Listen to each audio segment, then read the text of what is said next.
Welcome to Cosmic Comics, Games and Collectibles, your zen of geekism. We carry comics old and new, magazines, toys, games like Pokemon, Magic, D&D. Want Godzilla, Ultraman, Star Trek, Ninja Turtles, Funko Pops? You'll find it all here. Shop our Cosmic Sound Room and pick up a record or two. Enjoy our Comic Coffee Lounge with a cup of Sasquatch coffee while geeking out over a super cool movie on our big screen. Cosmic Comic, Games and Collectibles. Superman loves us, and so will you.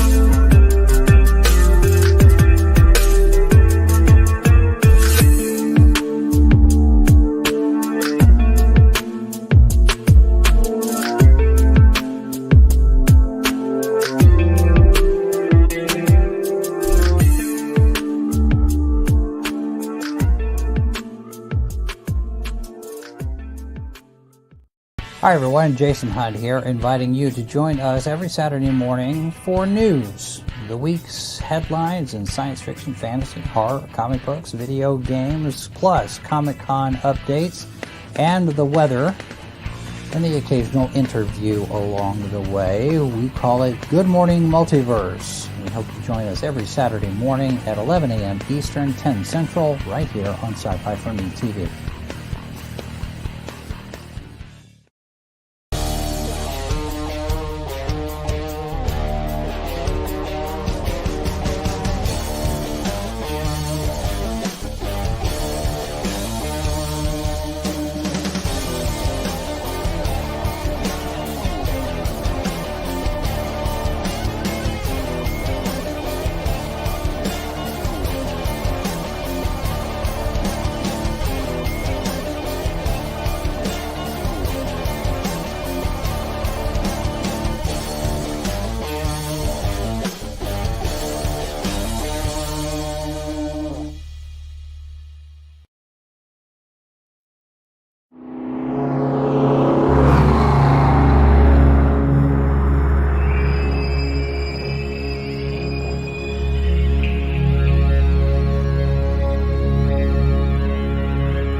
Hi, and welcome to the Kickstarter. I am Roland Mann, and I'm the chief cook and bottle washer at Silverline Comics, a genre-spanning independent comic and graphic novel publisher. And I'm here to tell you about our Kickstarter number 20! 20! Can you believe we've done 20 Kickstarters? That's right, 20 Kickstarters. We have successfully funded and shipped 20 Kickstarters. That's 20. That means we are making comic books. And I'm here to tell you about our next batch of Kickstarter comics that you know you want to support it if you can. So I'm going to stop talking and I'm going to let Brent Larson tell you about Kalis. Take it away, Brent. Okay, we'll finally get to see how the story ends. Wait a minute. That's it? A tree floating in space? That's so weird. Hi, I'm Brent Larson. You may remember me from such creator-owned comics as Kalis. Some of you at the end of the story thought, this is no way for a story to end, and I agree, which is why I'm excited to announce that in September we will be kickstarting Kalis Volume 2.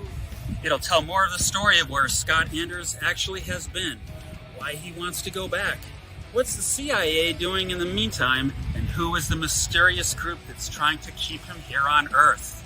It's very exciting, the art is wonderful, and I'm really excited to share it with you. So thanks for your support, and we'll see you in the comics. Thank you, Brent. And now here's Rob Davis to tell us about Twilight Grim. 20 years ago, the city of Hallowed Heights was nearly destroyed as the result of warfare between humans and vampires. In its aftermath, the two factions forged a most unusual peace plan. A high and heavily guarded wall now splits the two sides of the city. On one side of the wall reside the middle and upper classes of humans.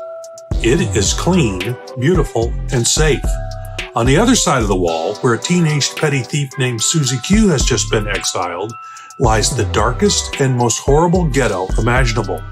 Here, amongst squalor and vice, dwell the poor, the homeless, the forgotten, and the vampires.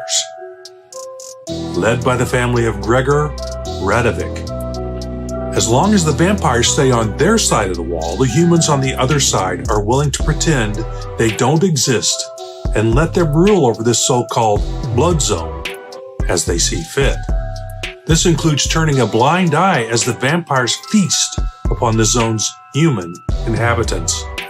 Amidst rumors that the long-held truce may be unraveling, there's no human law in the blood zone, save for that dispensed by a mysterious and violent young man who has appointed himself its sole guardian from the depredations of the vampires. His name is Twilight Grim. Thank you, Rob. We've also got Sirens #2 and Scary Book #1, which is part of our remix line. You're going to love those. Horror goes in with our Silverline Horror Extravaganza. So, back it if you can. If you can't back it, we get it. We're in an inflation economy. You can share it. Tell all the people you know who love comic books that we make comic books and we ship them out, because obviously this is Kickstarter #20. And until then, remember to make mine Silverline.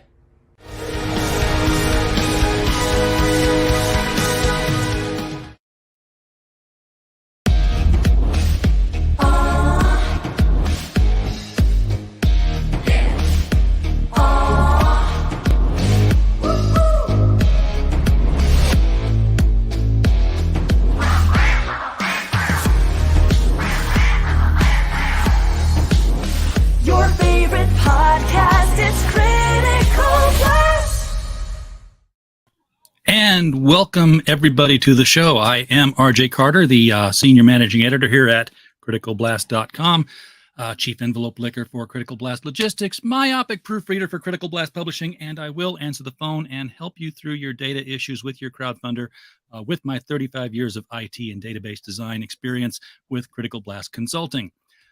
Tonight kicks off another Silverline Extravaganza week. We are here Monday through Wednesday with somebody from Silverline every single night. And tonight is Barb Kaalberg. Am I saying that right? Kaalberg? You are Kaalberg, yeah. Oh, I got it right the first time. I shouldn't have second guessed myself. Not many people do, but I'll answer to anything. I'll answer to "Hey you," you know.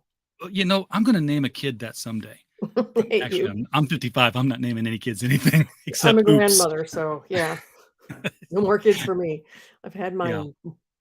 So you are the colorist on the Sirens book. That's the highlight It's of one of the tonight. remixes, yeah. We have got several black and white comics from the 90s that we are coloring and re-releasing. We're calling them remixes. And Sirens is the one that I'm working on. I've been an inker for over 30 years. And about 3 years ago, I hit 60. And I decided that I wanted to stretch my wings. So, It's about time. yep. You're never too old to learn, for an old dog to learn new tricks. So bought myself an iPad, downloaded a $10 Procreate app, and taught myself digital art. I'd never done digital art in my life. But I have found that I prefer digital inking now because it's a little easier and faster, easier on the eyes at this point in my life because I can zoom out. And I have just the faintest hint of a tremor in my hand. So inking with a brush gets more difficult, but you set the stabilizer on your iPad and no problem at all. Yeah, and the other thing you get with doing that is the undo button. Like, yeah, that too. Don't like that line. The drawback is I don't have any original art to sell. Once the current batch I have is done, I no longer will have any original art to sell at shows. So I've got a pretty hefty stack, so it's going to take me a while to get through all that. And we don't really see comics now these days with heavy blacks the way we used to see in the 70s and 80s, which was generally because the inker slopped it and like, okay, well, that's going to be in shadow. We'll just color the whole area here and black it out. Well, not only that, but I think these days they rely more on the color than the inks. Yeah. I remember, I think some of the first books I saw that were not inked, but were straight colored. There was a George Perez cover to New Teen Titans, one of the annuals. And it really stood out because you didn't need to ink it so much to get the copiers to pick up the data. The technology had surpassed that to where it didn't need to be so bold. I still like it inked. I like the look of it. But I love blacks. Obviously, I've been an inker for 30 years. I can remember doing black and white books and color books. So, I've been in both worlds, and I still prefer doing heavy duty blacks. I mean, look at Steranko when he does it, the noir look. You can't even beat that. That's his heavy shades. They're just beautiful. But I did want to stretch my talents and learn something new, pad my resume a bit. So I taught myself the color on the iPad, and I started writing as well. So I now write, color, and ink. You can do your own comic from start to finish. I do. It's Divinity through Silverline, and it's an award winner. So I love it.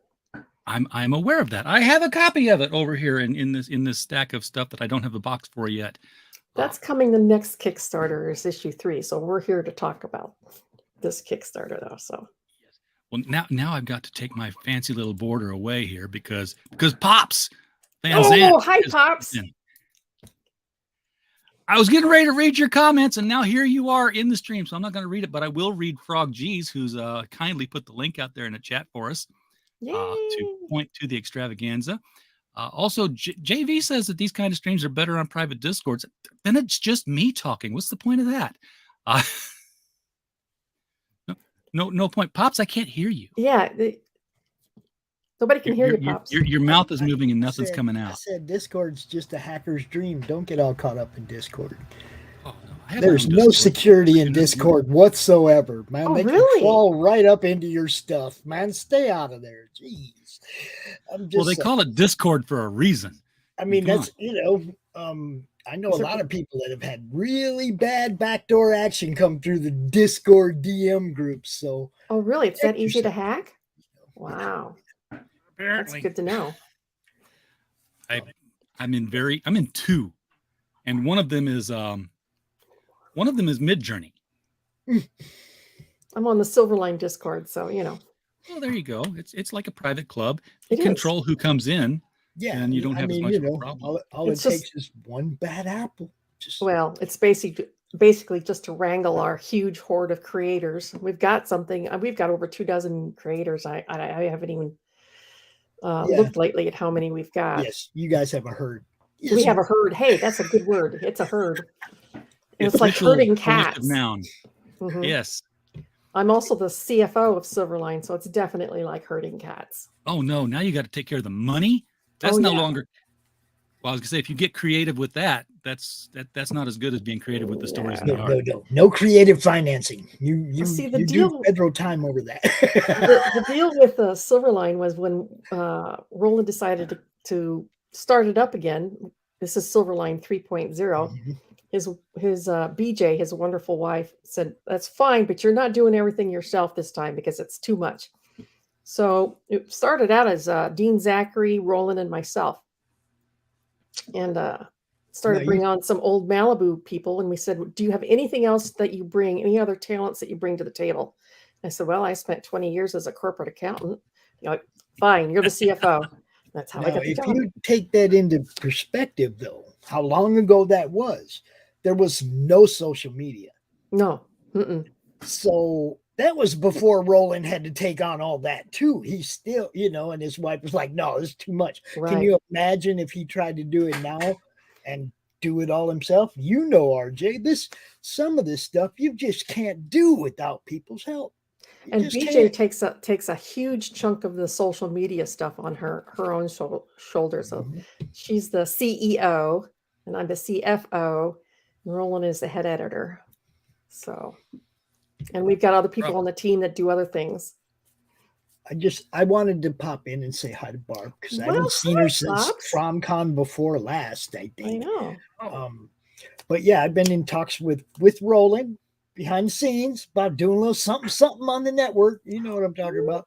So, I just wanted to say hi. And earlier this evening, we had our 100th Monday Madness episode. Wow. Wait a second now. You had your 100th Monday Madness. You just got 2,500 subscribers. How many milestones are you allowed to hit in 1 week? 2,500 members in the comic related madness. Members, I wish I had 2,500 subscribers. But yeah, it's like we're hitting some milestones. We're having fun. They announced today the organizers of the Soul City Comic Con down there in Augusta, Georgia, announced today on the Madness that I will be emceeing the show. Awesome. I will be taking the Madness on the road again to Georgia, and we will be emceeing the show. We'll be bringing some of our people. We'll be bringing Christy Shin from the West Coast all the way over to Georgia to set up a caps table and stuff. We're trying to help everybody expand, and so 100 episodes. I didn't even realize we were launching somebody's book, Jeremy Mace's Saving Mr. Creep. We were launching this book, and I didn't even freaking remember that it was our 100th show and never mentioned it. Our 100th Monday Madness. That's just that one show. We got 100 Mondays. Yeah. And I don't think we missed one. So you're almost 2 years of streaming. Yeah, almost 2 years. Yeah. I It's missed 52 one, weeks but in a I think year. the So co-hosts were there and kept the show going anyway, but I think we're 100 straight. And then of course 30 some straight crom cons, and we're not stopping. But Good. Go back to talking about Silverline Comics, and you guys have a great evening. You too, Pops. Yep. Notice that's the Critical Blast Logistics hat. That's a subtly different brand there. You might have to change your trailer to say that too, because it says your favorite podcast is Critical Blast, and I'm that's like, the show. We're on Critical Blast podcast. I know, but my favorite podcast is on the Madness. Well, yeah, but it could be a podcast and it could be a show. So we are simulcasting right now on the Madness, which is what he's referring to. We do this Monday through Wednesday. I guess we're doing Monday through Thursday. unless we start to bump up on something with you. And we'll always give deference to other shows that you've got out there. But no, I think you're good on Monday through Thursday. I'm giving you that 8 o'clock hour show. Since we can spread it out, we will spread it out. Yeah. And just reach more people. I don't know. I mean, I don't know if your sub count's getting any hits from doing this the last week or two, but mine is. Last time I looked at my subs a couple days ago, 1,992. Well, right on. Come on, let's get him to 2,000 real quick, yo. Almost to 2,000. We can do that. Yeah, let's get him over. Let's give RJ something to celebrate. That would be fun. I'm still counting down to. I'm almost to 1,000 shows. Mm. Wow. I'm watching out for that. Yeah. We do this Wow. every night. Every night Yeah, for they add up. 3 years. I'm over 700 now, I think. So I wouldn't know what to talk about for but 1,000 then shows. you also got to consider that 120 or 130 of mine are 6-hour streams too. All the CromCon segments are Yeah. 6-hour streams each. Yep. And I've pounded my head. You know what I did earlier, RJ? I knocked my big coffee mug all over my desk, my lap, the floor, everywhere. okay, but In no the show, comics and computer. in the show. It was horrible. But it wasn't over comics and it wasn't over computer, so nothing of value was lost. No, I was like real quick with grabbing dirty clothes or whatever was handy and mopping it up, man, because it was everywhere. It was horrible. But yeah, during the show, what a whole cup of coffee, like the big mug that I drink coffee out of. Yeah, Everywhere. I've seen it. It was horrible. You guys have a great night. Thanks for tuning in, everybody. Give RJ your love. Give Silverline your love. You guys know what's up. Absolutely. Do share this. Do share, not for me. Share this so that Barb can be seen by more people and that Silverline can sell more books. I'm That's sorry what about share. that. So the fans know what's going on at Silverline. That's right. We're up and coming. Well, We're going to take it over. Let's go back. Oh, we're at the drive-in now. Okay. Oh, So, cool. Pops told me that my black background was boring, and obviously I don't have one designed for 3 people yet, so we were back to black. I still haven't figured out how to put a background on mine. You can see part of my studio behind me here, so Oh, pretty yeah. Oh, boring. you're talking about like behind you. Yeah. Yeah, you got to buy a green screen, and you got to set that up, and it's not worth the effort, No. really. It's not. No. Overlays like this are just fine. Something to distract the eyeball from that. But one of the things you said when you got the equipment, you got the digital art equipment, was that you taught yourself coloring. Mhm. Is that possible? I mean, did you not go to other colorists that you know and say, hey, what do I need to know? Or did you already have like color theory and stuff down that? Well, I mean, I've been in the comics industry for 30 years, so I've kind of soaked in some of the basics, just from doing comics and reading comics. But no, I really didn't. I sat down and started playing with Procreate, which is a $10 app. The expensive thing is the outlay for the iPad. I have an iPad Pro. And I just did some online tutorials and started off. I'd been doing it for 2 weeks when I showed my first sample to Roland, and he goes, "Here's Sirens, start coloring it." So this is fresh stuff then. The Sirens, yeah, this is the first book I've ever colored.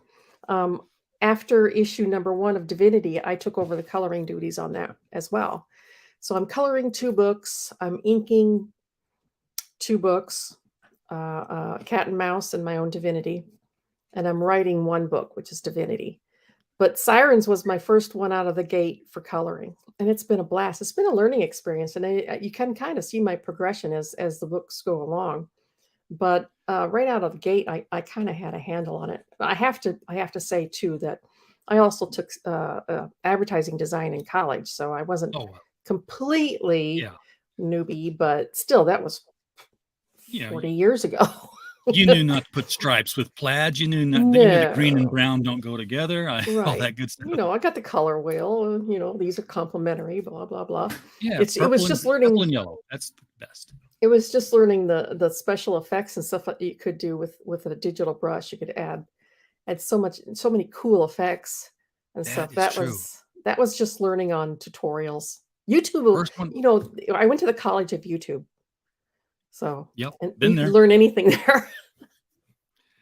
Yeah, the first digital brush I saw that was more than just like drawing lines of different width was a chain brush, and there was like they drew it, and it just was like leaving links of chain behind it, interconnected. I'm like, and it's like not broken, it doesn't twist.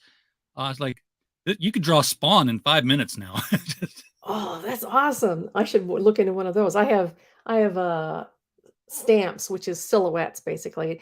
I have stamps of trees and plants. the thing about those is that you can do these stamps and then do a clipping mask and color them. So even if it Sure. starts out black and white, you can color them anything you want. But you've got these beautiful trees, and it's makes it quicker. And if you're up against a deadline, any shortcut is Yeah. valid. It's You it's know, okay to copy. It's okay to trace. It's okay to cut and paste. It's I have been known to trace occasionally, and that, I know that's blasphemy coming from an inker. But if you've got a page and you've got a car there, and the penciler hasn't really put any much detail in it, hell, I'll grab a Corvette or whatever off the internet and lay it underneath and yeah, trace that, because why not? exactly. Why reinvent the wheel? Exactly. Get the job done. That's the thing. This isn't you're not selling a painting to somebody. You're trying to get a story told. Um, we have Mike Walters in the chat has jumped in to share the live stream. Thank you, Mike. That's exactly what we were asking people to do earlier. And Hyper Potato is here. We said we have secret glimpses into the studio. Now let's see some Hi, art. Hyper Potato. So, He do pops you- in from the Silverline every once in a while. okay. That's where he spudding out from there. Mhm. So to show art, I guess I'm going to have to take this down again and add this to the stream so we can start looking at the campaign itself. And folks, while we're looking at the campaign, the link for it right now, if you're live with us, it's in the chat. But if you're catching us on the replay, it's also below the video. That's where it is instantiated permanently. So you can always click it at any time. The video will continue playing. You won't interrupt anything. Get over there and check out what Silverline has to offer, because there's 4 books in this one. There is Right. 4 books. That is correct. We have 2 of the original Silverline books, which is Twilight Grim number 4, which is the 4th book of 4. Kalis, we had already gone through the first 4 issue minis, floppies for the miniseries and for storyline. And we're starting on the second storyline for Kalis, and that's called Kalis Achilles Has Landed. Issue number 2 of the Sirens remix, and issue number 1 of the Scary Book remix. Now, I can see people saying, well, this Kickstarter, I mean, you're getting a book that is issue number 4 of something that I don't know anything about. Well, the good thing about Kickstarter these days is something that they have added in the last year is you can go back while you're when you're pledging. During the pledge, you can add on previous issues. So say you are pledging to buy Twilight Grim number 4. After you pledge to buy that, you can also add on 1 through 3 individually. So you can bring up the whole story. Or you can actually add on any of the Silverline books. And if you scroll down way to the bottom of this whole thing, you'll see that we have a ton of books down there. Oh, Hyper Yes. Potato, yay! Yes, you do have a ton of books down there. You have an entire library. We do. It is way There, down here. Look at all there these. they are right there. And Look at this. Let's see if I can still remember. 1, 2, 3, 4, 5 times 1, 2, 3, 4, 5, 6. That's 33 titles just right here alone. I'm sure there's actually probably more than that. Well, you got the trades too. The trades too. So yeah, tons and tons of stuff. And yes, I've got Silverline books. I've got Silverline bracelets, just not on me at the moment. I think they're right behind me here. You can also add on extras like, yes, I have a ton of those. I take them to all the shows I go to. You can add on original art. You can add on commissions. You can add on other books. We've just got all kinds of things. T-shirts. That's it. That's a brand new one. Is T-shirts. Yes, the T-shirts look great. Are they down? No, they're further up. Further up. We're gonna have Rob Davis on. Rob is amazing. He is so prolific. I swear to God, that man must turn out. I gotta talk with him. Because he's another old. I met him at a convention when I was just a wee lad. No, I was just out of college. Lad. Yes, and he was doing Scimitar or Scimitar, And R.A. Jones. yeah, and I had him draw me one. And I had a small collection of original artwork. And it's funny that the sample of the ones that showed stuff that had boobage, they all disappeared. Oh. And you know, my now ex-wife didn't know what happened to them.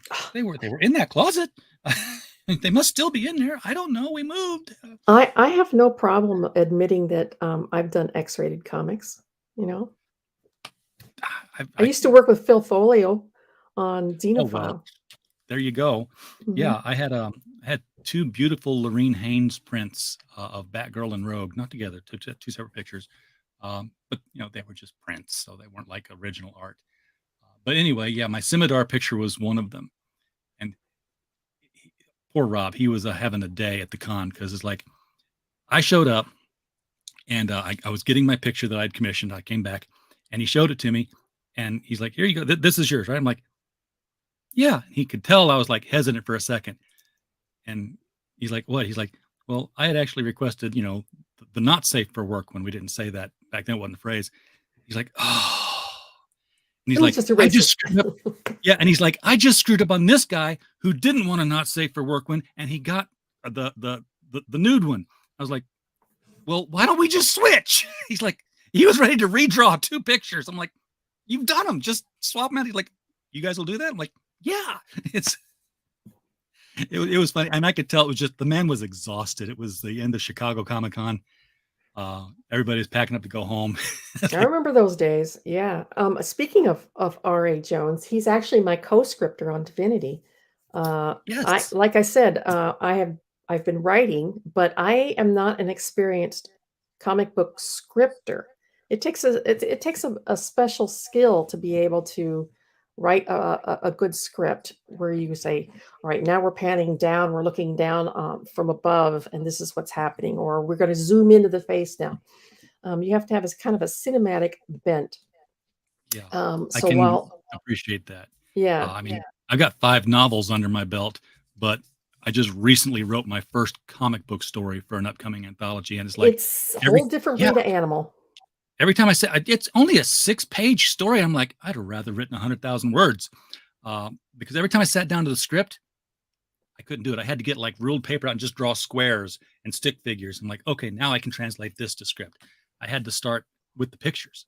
I've done 2 6-page scripts on my own, but for Divinity, I created it, I wrote it, but then I had to have help scripting it. So RA came on board and he co-scripts it with me, and he is amazing.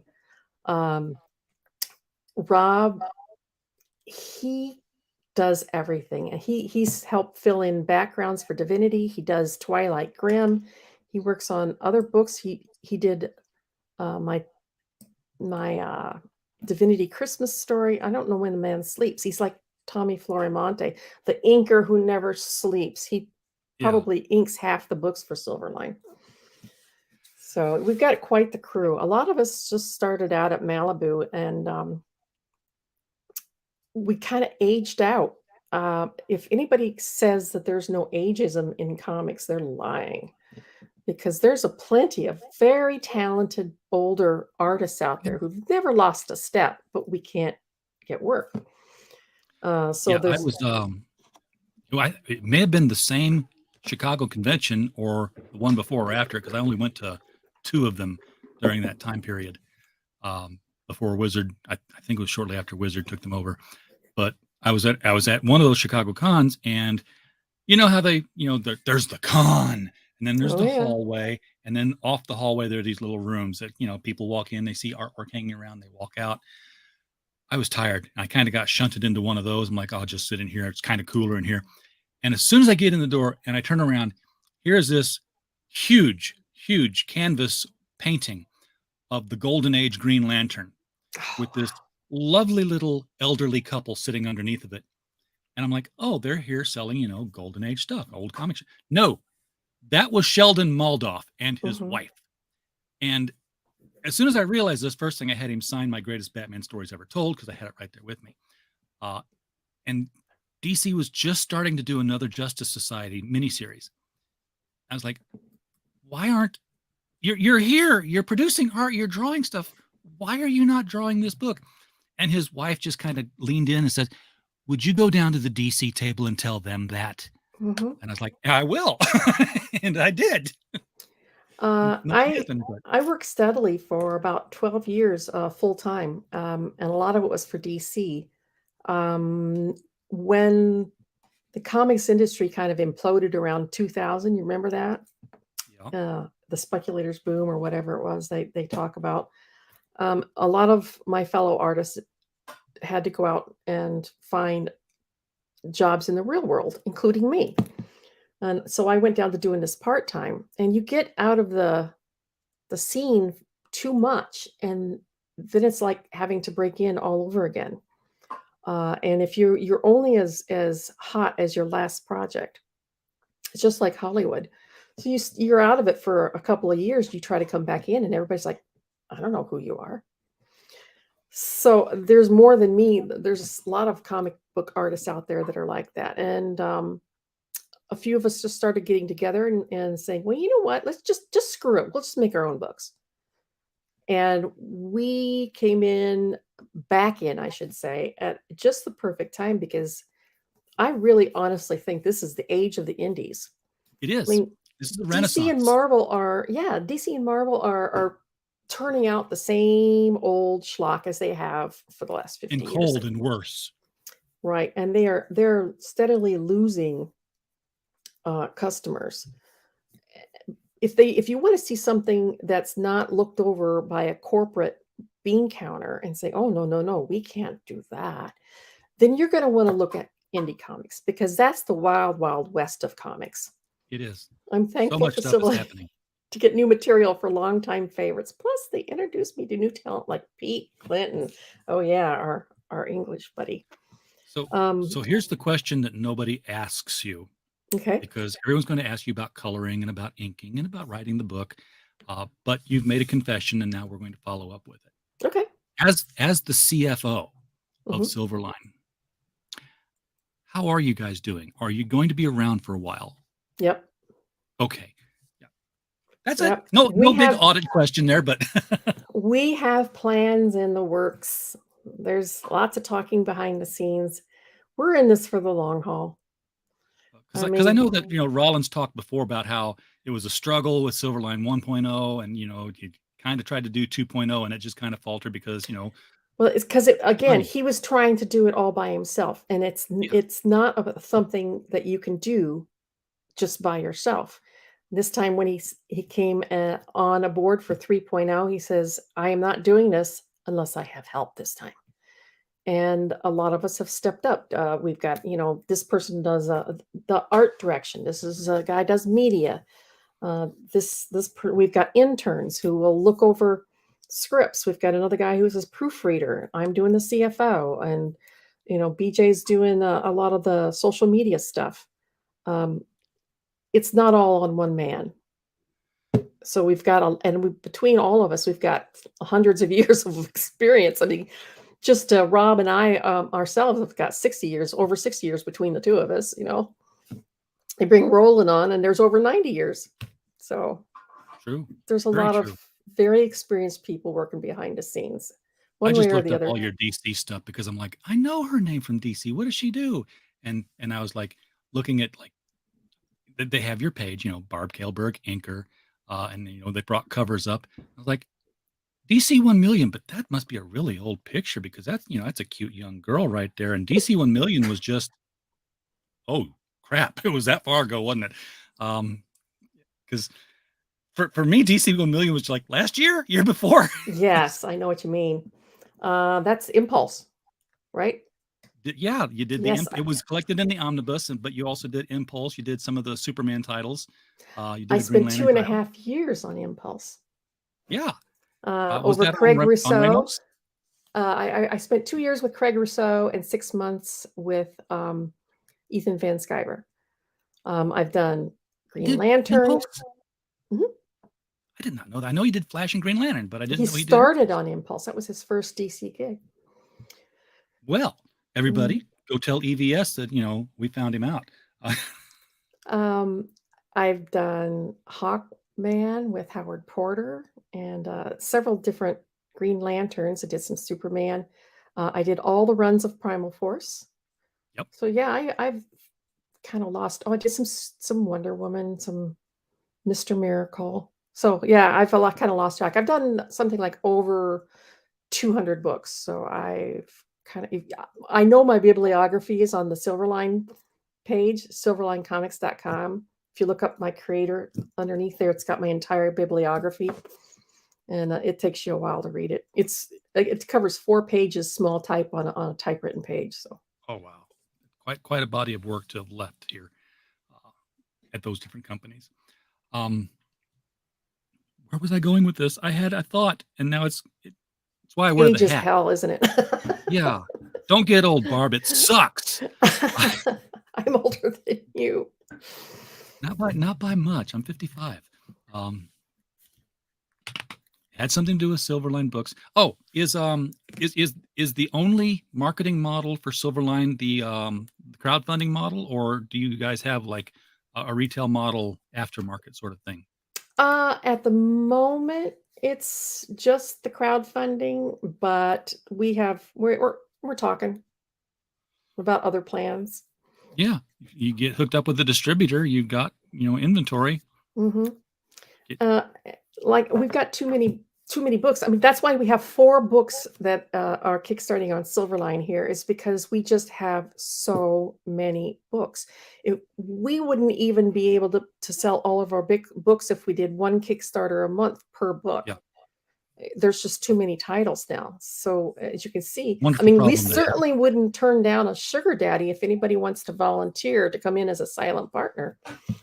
So anybody out there that's listening and you want to jump on the bandwagon, get a hold of Roland. We'll definitely take a silent partner. Some distribution. It's not the same kind of distribution that I do, but maybe when my thing grows to that level, then we can talk. I'll call Roland. Yeah, the problem with Diamond is that they are not that there's nothing wrong with Diamond, but they're not very enthusiastic about carrying the very small indies. You might want to call them up again, because they're kind of not having much of a choice now. I mean, we just saw an article last month where they said, "Hey, we're giving the bonuses and promotion that we used to give to the big boys. We're going to give them to you too." I'm like, well, yeah, it's like promotion by attrition. The big boys left you. Yes.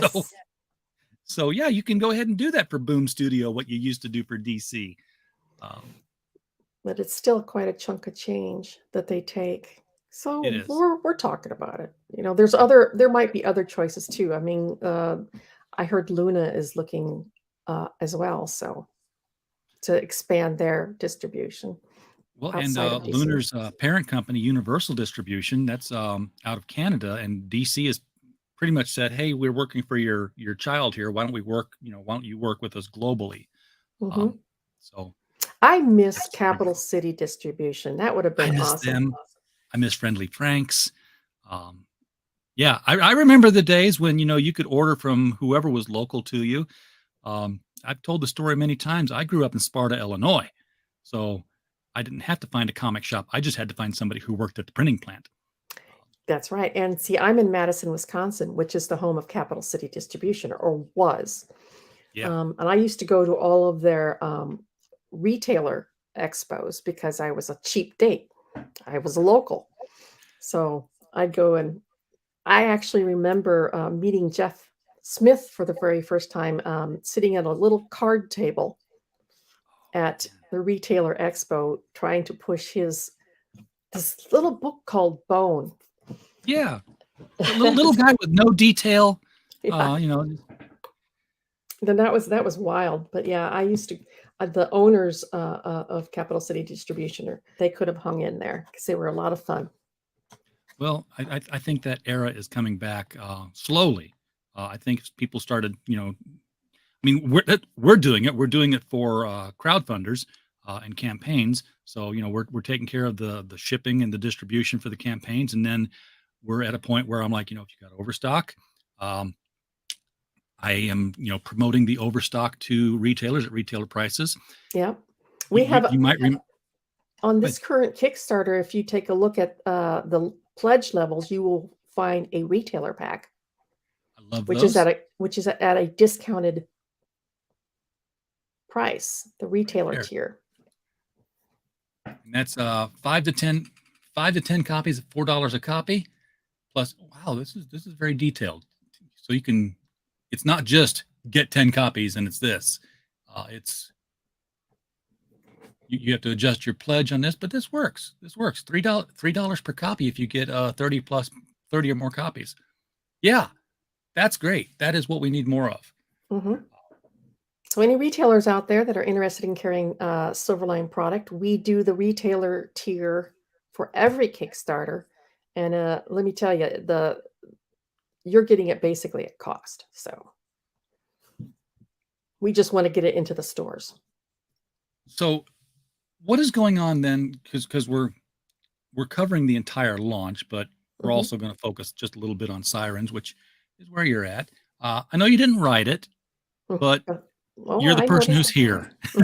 Oh no, but I've been coloring for 2 issues, so I read it as I go. You got to. Yeah, absolutely.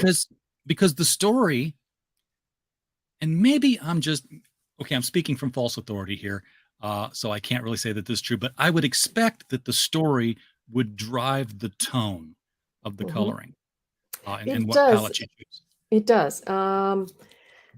It takes place in New Orleans, one of my favorite cities. Yes. And it deals with voodoo. Hello. I was reading the comments. It takes place in New Orleans and deals with voodoo. And Jeff, he's an uptight corporate dude, and he's bummed out. And then he runs into this lovely, lovely lady named Lois, and they have this whirlwind romance. And he falls in love with her. Then all of a sudden, she disappears.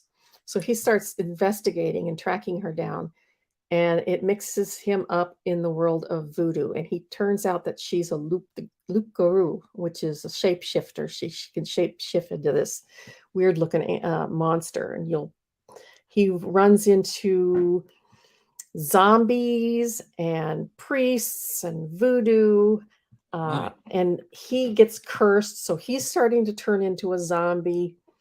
And you can see in the one picture right there where he's looking into the mirror, his Shep, his zombie buddy, is standing in the background, and he's looking at his face and says, "Oh no, he's starting to turn into a zombie."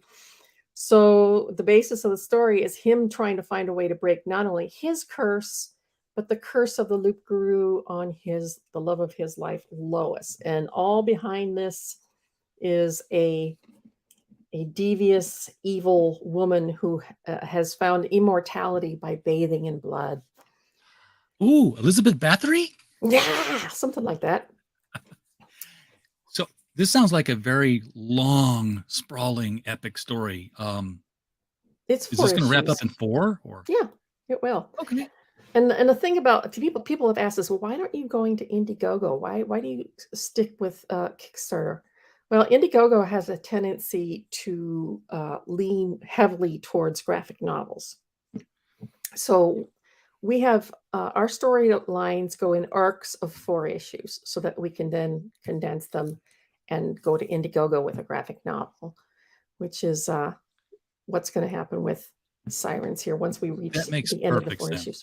Mm-hmm. They both have their audiences.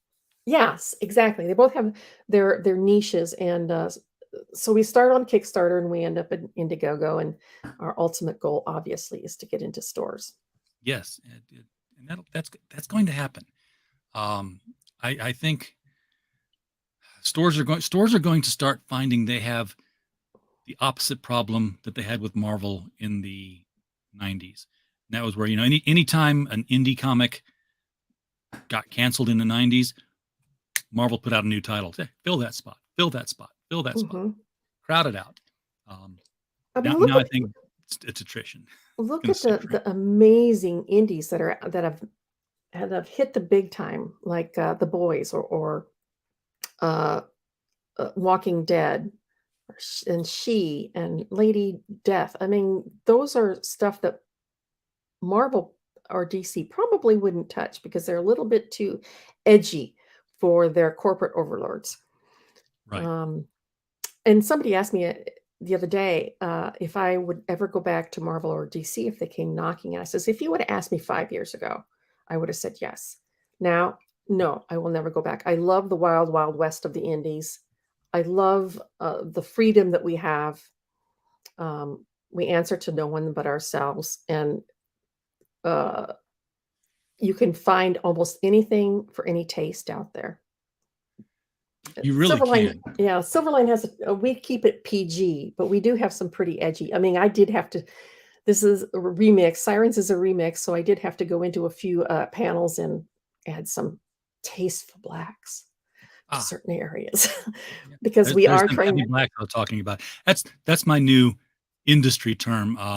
My friend Mike Tierney is on our LCS guys show, and he was the first graphic novel published by Ingram Spark. He was the one who was guiding them through the process, and he, being a journeyman printer himself, he asked them on the phone in the conference meeting, "Do you have any problem printing heavy blacks?"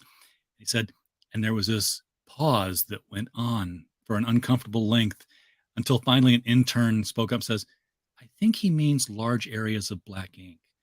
They're like, oh yeah, yes. Yeah, no problem for that. Yeah, Because they were just text before. They didn't know what that term meant in printing. It was, new. So naturally they had a different image in their minds, like all kinds of book, you're printing, bud. PC stuff going through their heads. Yes. Yeah, we have some beautiful, beautiful T-shirts available too. And the funny thing about that is that when Roland says we're going to sell T-shirts, and the first thing, instead of my artistic brain kicking in and saying yeah, my right brain kicked in and said, "Are we buying those up front?" He goes, no, these are print on demand. I'm like, okay. And I love the design on them too. I mean, and by that I mean I love the consistency of the design across the board, because they all seem to have this like circular graphic with the character in the front. And most important of all you crowdfunders who want to put your character on a T-shirt and put it in your campaign, the name of the book. Because and the company, and the company's good too. But if somebody just sees your cool picture and they're like, "Dang, that guy had a cool picture on his shirt. Don't know who that is. I'll look at Walmart and see if I can find that shirt." And they're never going to find it. You know what they can't do? They can't Google the picture of your shirt. They can Google your title and find out, oh, this is a crowdfunded campaign with a comic book behind it. Check that out. So my poor little left brain, right brain self was going, my left side was going, "Oh, I want Divinity on a comic shirt." And my right brain was, "Can we afford it?" So I was having a fight with myself. Very split-brained. Congratulations, you're a grown-up now, Barb. Yes. I'm still at the point, I look in PayPal, I'm like, I got $100 in PayPal, I'm not doing anything. Oh, look, why don't I go look for some patches, and then I'll go buy some hats, and then I'll take them to the iron and sewing shop. And that way, rather than spending $25 on an embroidered hat, I can spend $35 and make them homemade. Wait. But yeah, because by the time it all added up, $10 per patch, $3 a hat, $10 for sewing. I have a lot of the same problem. Is that, oh, you know what? I have enough money now. I'm going to upgrade my booth stuff. So I end up buying a brand new banner. Why did I have to buy a brand new banner? Well, because it looks cool. Got a denim jacket that's got all these patches that people have been sending me, and I go to the same store, and nice lady there who takes care of all these motorcycle gang jackets. I say gangs, they're motorcycle riders jackets, they're clubs. She sews them on for me, and I came in. I've got 6 DC figural patches. I've got Batman and Superman, standing. I've got Flash and Green Lantern. I've got Batgirl and Supergirl. And she's like, looks at him and says, "Okay, I'll do them for $25 a piece if you bring them all in at once." Like $150. Okay, when I have that, I'll bring it in. I'm like looking at my debit card that I put money into. I'm like, I got $180 in there. I bet I could go do that this week. And then I go to work this morning, and I stop for my breakfast. I get back in the car, and it's click, click, click, click, click, click. click, click, click, click, click, click. Uh-oh. And I spend $160 on a battery that I did not intend to be buying. So, guys, we have super chats available. This is your. Yes. Now, I've never begged for super chats, and I never will. If you do it, great. I don't care. I do care, but I don't care. If you know what I mean. You did mention, of course, that they have commission art from I do, Rob yeah, David. commissions. And he does wonderful. He actually did Star Trek for DC several years ago, and his characterizations of the real life people that on those TV shows was spot on. So I see he's got Bond. Very few people James can do Bond. that. So That's not Bond. That's Doctor Who. Is it? I can't see it. It's too small on my Yeah, screen. Oh, Doctor Who? Okay. Yeah, that's Eccleston's Doctor Who. Oh, you're right. Yes, I see that now. But very few people can draw comics based on a franchise that's live action, because it loses the dynamic action. It loses the fluidity of a comic, because they're looking at portraits, and they're drawing portraits. They're not drawing comic book characters, and it shows. It becomes a lifeless pose otherwise. And that's I've seen that really stand out when a real life person invades a comic book world. So like when Superman died and Bill Clinton was there presiding over the funeral. Yes. You I could remember tell that. the people standing next to Bill Clinton looked like comic book characters, and Bill Clinton looked like Bill Clinton. You might as well have just cut him out of a photo and slapped him in there. That's right. It doesn't work well.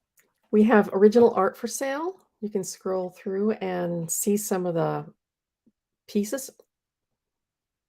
Some really Sirens nice number 2 pieces. here by Rob. Yeah, the cover right below that that one right there on the left-hand side with the big head in the back. I inked that one, but I inked it digitally, so I couldn't give the original art. But I inked and colored that cover. So he gave up the pencils for it. So the big head in the back, is that the big bad protagonist? That's one of the Loop Grooves. Okay. We've got Shep the zombie in the background, and we have Jeff Delmar here in the front. And all the books have some original art pages available. Mm-hmm. I'm kind of certain. Is the cover for cover B, is that new artwork? Mm-hmm. Okay, because obviously the interiors are you're remastering the old stuff. We have 3 variant covers, and one of the covers is the original artwork from way back when, and then the 2 covers are new. Because I was going to ask, if the interior pages were also available as original art, but you probably had to remaster from scans or something, I guess. Yes, and we have this wonderful production assistant, otherwise known as my hubby, this Silverline production assistant that cleans all of this art. When it's scanned in from old artwork, it's all got to be cleaned. Yeah. And that's a long and tedious process. You got to lose the color of the paper. Yes. Because we're scanning them from the original black and white books. Right. So they're kind of dirty, if you know what I mean. It's the pages that The when pages you yellow. scan. Yeah. Newsprint. And it's got little bits and pieces all over it. So it's a laborious process to clean those up and make them bright and sharp again. And my husband, Dick, has taken on that task for Silverline. So you'll see his name in the credits, too. He's a production assistant. Good. Now I know what a production assistant does. Yeah, he stays out of my hair. That's what. No, he's awesome. Here, I got it all cleaned up. Slop it up with some ink now. Yeah. Send it back to Roland is what he does. And then Roland does something with it. Yeah, either gives it to me or somebody else. It's got to go through the process. I guess the one thing you don't have to worry about, though, is editing on those books, because that's been done. They've been done. So, normally I talk about how important it is to have an editor. But this time, not so much. We talked about the add-ons, which are all, right? That's not, okay, that's just an image. Oh, it's a video. Anyway, yeah, all the books are available as add-ons, folks. Once you do a physical pledge, there is, of course, the PDF tier. If you are a digital-only person, it's in here somewhere. I know because I saw it. Yes, You can find it's the second tier down, I believe. The first one Twilight was Grand. the first one was the Extravaganza, and Yep, the second one is $10 or more. You can get a digital of one of the comics, and then $20 will get you a digital of all three of them, there or it all is. four of them. Yeah, so anytime you get the physical of a single, you'll also get the digital of it. That's If correct. you just want the digital, right there, $20 for all four in digital format, and of course, you'll get your name on the thank you page in the comic for being a backer, which is like being a producer. Oh, we have an actual question in the chat now. Hyper Potato would like to know how differently does Silverline work versus Barb's previous experience with having the book essentially in the can before launching? Well, for one thing, we only have a month turnaround, or a month and a half at the most, because we're ready. All of our books are done before we kickstart. The only thing that's left is a thank you page. Whereas the way I used to do it back in the old days is it was an assembly line process. I was the second one first the writer, and then you'd have the editor to edit the script. Then it would go to the penciler. And sometimes it would go to the letterer first, but other times it would go to me next. And then to the letterer, then to the colorist, then back to the editor. I was gonna say, doesn't go back to the editor at the penciling stage. I would think it'd be faster to correct issues. It does. He sees it after every stage, basically. Okay. He would get the pencils from the penciler, and he would go through them, make notes on them if anything needed changes, and then send them to me. But it's a long process. So if you're going to see, you probably want to start 6 months in advance to seeing something. And if anything gets bogged down somewhere, then it was either going to be late or was up to the rest of the team to try to make up time. If we had a penciler that was very slow, then it was up to the rest of the team, the inker, the colorists, to try to cut some of their own time off to pick up the slack. And there was a lot of different times that We call that what stages can be crashed in project management. Right. And if it was really, really, really super late, then the editor would get pissed off and split it up. Yep. So, or have a fill-in issue. I was going somewhere with that now too, and doggone it, these thoughts are like beads of mercury. Every time I put my finger on one, it just slips away. The important thing is that what Silverline's got is a team, and that's what the mainstream has, which is why they put out monthly books. I had Carl Kiesel on several months back with his project, and I was like, look, you've worked for the big boys. Your artist has worked for the big boys. You guys had to produce something every month. mm-hmm. What's the difference? Why is it not coming out every month? And the fact of the matter is that they're doing all the jobs, and there's not the assembly line process anymore. That's right. The team aspect just isn't there for so much of this crowdfunded. That's correct. The upside is that we all love what we're doing, and it shows in our work. And we're a family, basically, under one umbrella. We're having fun while we're doing it. The downside is that we can't schedule when each issue of what is going to drop. It drops when it's done. Hopefully that gets better with time. But for right now, most everybody, not myself, most everybody else has a day job. I'm retired, so I can do what I want. Yeah, Roland explained that whole scheduling issue, because I told him, here's how you bring all your titles into one universe. And I gave him his crisis. He's like, yeah, but we can't coordinate the titles to all launch at the same time. Like, oh. Yes. When I worked for DC and Marvel, one of the things that I was known for was I never missed a deadline. Not ever. So I mean, in 12 years of working full time as a comic book artist, I was doing 2 issues a month, plus covers, plus trading cards, and I never once missed a single deadline. Sometimes that really was hard on me because I would have to pull 16-hour days sometimes in order to catch stuff up. But I did it. And that was one of the reasons why I consistently got work. I wasn't the best inker in the industry. I was a good inker, but I was reliable. And Exactly. And that's more important to an editor than having, the next Michelangelo or Stephen King in the writing and art department. Uh, can you tell the story serviceably? Can you get it done on time? mhm. I will go to you first with stuff.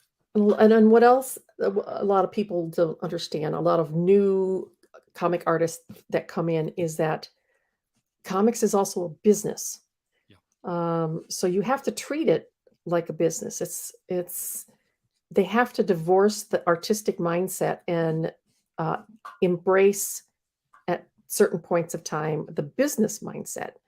I once had a penciler way back when, um, really late, super late. So I called him up and I said, "Hey, where are my pages? You are 3 weeks behind."